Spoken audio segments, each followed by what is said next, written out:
Le deuxième sommet sur le climat se tient dans la plus haute capitale d'Afrique. Cette année, l'objectif est d'accélérer l'adoption des solutions mondiales et de financer le développement vert en Afrique. Les dirigeants africains appellent les investisseurs à considérer le financement climatique comme un investissement stratégique pour l'avenir.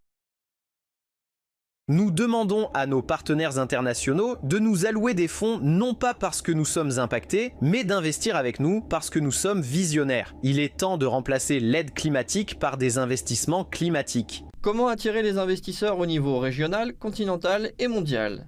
Bien sûr, grâce aux riches ressources naturelles de l'Afrique qui contribuent à son développement et à sa durabilité. Par exemple, l'Éthiopie progresse dans le domaine des énergies renouvelables avec le lancement du Grand Barrage de la Renaissance, GERD, le plus grand projet hydroélectrique d'Afrique. De plus, l'Afrique cherche à mettre en œuvre l'initiative pour une industrialisation verte, comme l'a déclaré le président kényan.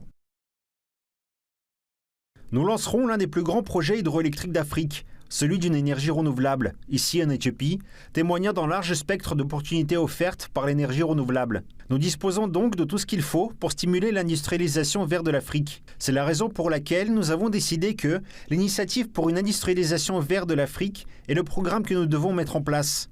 Non pas pour rechercher de nouvelles aides, mais pour rechercher des investissements, car cet espace vert va changer le destin de notre continent.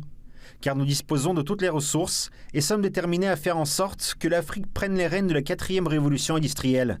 Rappelons que le premier sommet a eu lieu en 2023. Les pays africains y ont élaboré des projets ambitieux pour accroître leur utilisation des énergies renouvelables, mais les contraintes de financement ont ralenti leur mise en œuvre. Le deuxième sommet vise à mettre en œuvre des réformes concrètes pour accroître les subventions et débloquer des financements grâce à des mécanismes tels que l'article 6 de l'accord de Paris.